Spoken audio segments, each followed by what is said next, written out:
Bautista. Under prep level, I'm training over the St. Mary's Academy of Responsibility.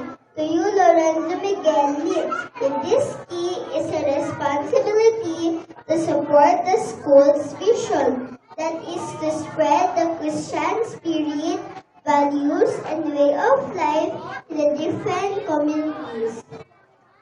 As I move to a higher level in the educational ladder, I would like to ensure that this responsibility is turned over to the top performer of incoming prep student.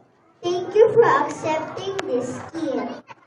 I Lorenzo Miguel at the level of accepting the St. Mary's Academy key of responsibility with a commitment to support its vision to spread